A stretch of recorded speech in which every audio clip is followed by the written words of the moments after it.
Hi, this is Stephen from ICT, and today I'm here to talk to you about multi-factor authentication, which we're introducing for all students in summer 2024. So multi-factor authentication increases your security by using a device alongside your username and your password to confirm your identity.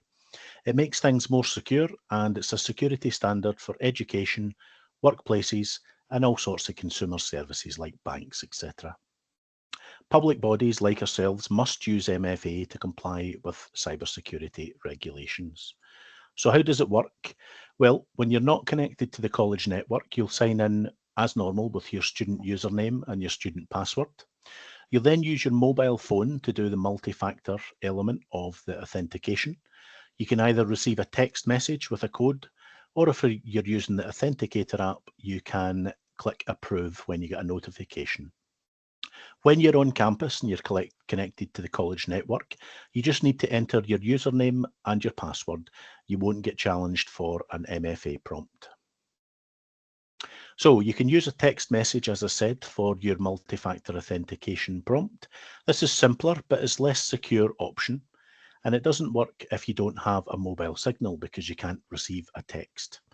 Note that the Coatbridge campus is in an area with a poor mobile signal. So if you're studying at this campus, you may want to use the Authenticator app, which I'll go into later. If you want to use text messages, however, you'll receive a code which you enter.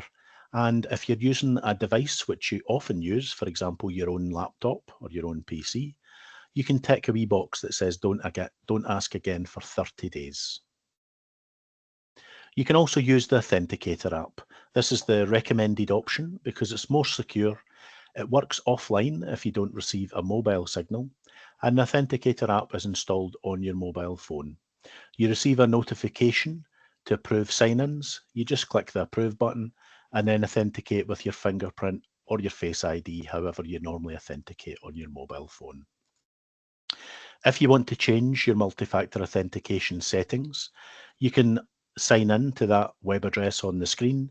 You click security info, you can click view your sign-in methods, and if you've changed your mobile number, for example, you just change your mobile number at that website. You can also, of course, get support from ICT support at your local campus. So in summary, multi-factor authentication makes your user account more secure. It makes the college's network more secure. It's a standard security practice, and you won't receive an MFA challenge when you're connected to the college network when in campus. Now, if you want to get support, you can contact ICT via email, telephone, and in person if you want to visit one of the campus ICT offices. The details are on the screen just now. So I'll do a quick demonstration of the setup, and hopefully you'll find this useful. You'll be able to complete your multi-factor authentication setup without any issues. So for the demonstration, on the left, you'll see the web browser, and on the right, you'll see my mobile phone. So I'm going to narrate what's happening here. So on the college website, we click to go into the student portal. We sign in with our college student email address, your student number at my.nclan.ac.uk. You then type in your college password. And now we see more information is required to keep your account secure. So we click on next. And now we're asked our phone number. So we're in the United Kingdom. And we enter our phone number here. I've masked it so you can't see the mobile phone number. And we either click receive a code or call me. We've got the CAPTCHA information displayed. So we just enter the letters and the numbers that we see on screen. And we click next. A 6-digit code is sent to the mobile. So on the right hand side, you'll see the mobile phone has received the code. And now I'm entering that code in. And we're clicking next. Verification complete. Your phone has been registered.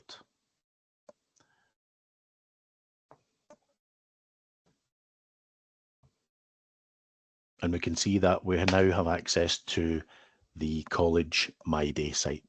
Now, if you want to continue receiving texts for your multi-factor authentication, that's it, you're finished. you can just finish just now. Your setup is complete. So let's have a look at what that looks like when you're logging in. So again, we'll go to the student portal. We'll log in with our college email address as before.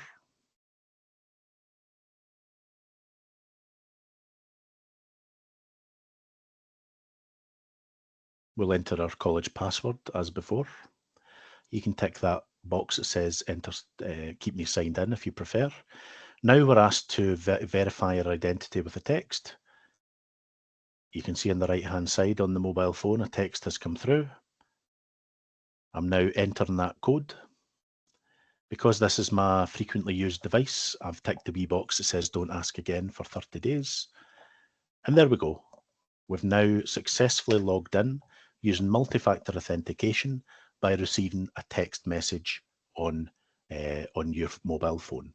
So at this point, if you want to continue to receive texts for your multi-factor authentication, you're done. Now, let's say you want to use our recommended method though, and you want to use the Authenticator app on your phone. As I said before, this is more secure and it means it can work offline. So if you are in an area with a poor mobile signal, like the area of Coatbridge that the Coatbridge campus is on, this is the recommended option. So we log in to mysignins.microsoft.com. On the left, we click Security Info. And now we click Add Sign-In Method. Now I'll pause the video because you'll see here that we have the phone set up and we have a password set up. So we want to add a sign-in method.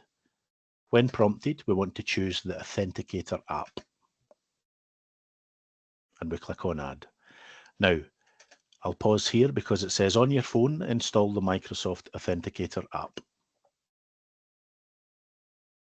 So on the Android phone on the right hand side, I've gone into the Google Play Store. On iOS devices, you'll go into your App Store and we'll do a search for Authenticator.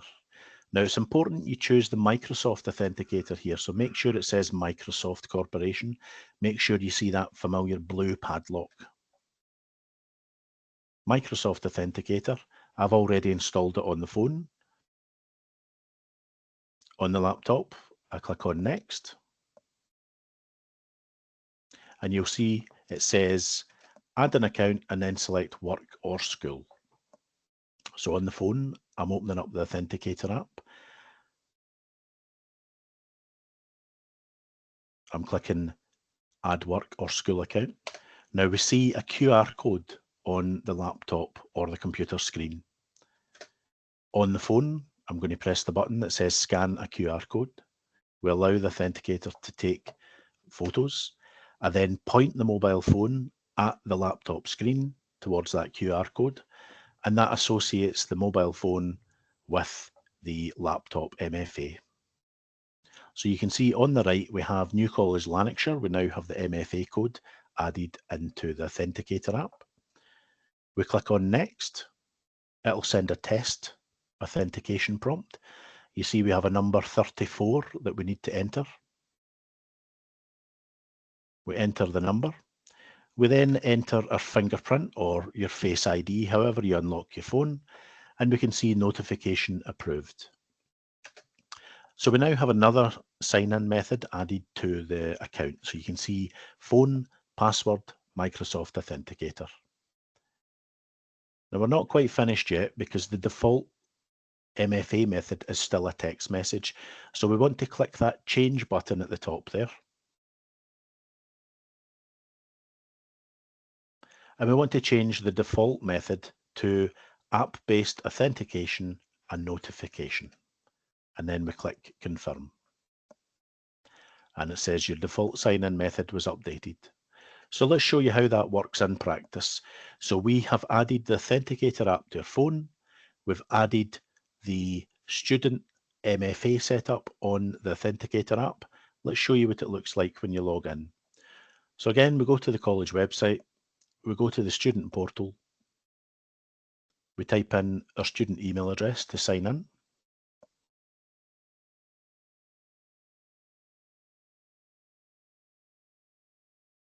We type in our student password. And if this is a device you use often, you can tick the wee box there. It says keep me signed in. Now we have a sign-in, approved sign-in request notification. So notice on the right, on the mobile phone, we have a notification that says approve sign-in.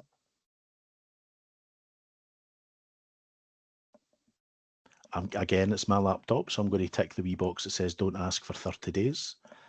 I'm going to click that notification on my mobile phone, and then I'm going to enter the number on the screen. Then it's going to ask me to approve the sign-in with however you unlock your phone, you know, if it's a fingerprint or Face ID, and that's us, we're signed in. Now remember, on college campuses, you won't be asked to have an authentication prompt for multi-factor authentication. If you're on college campus and connected to a college network, a username and a password is all that's needed. Now, let's say you want to use multi-factor authentication when you don't have a mobile phone signal. So perhaps you're at the Coatbridge campus where that part of Coatbridge doesn't have a great signal at all. You've already set up the authenticator app on your phone. Let's show you how to use offline codes to authenticate. So again, we'll just go to the student portal via the college website. We'll enter our student email address.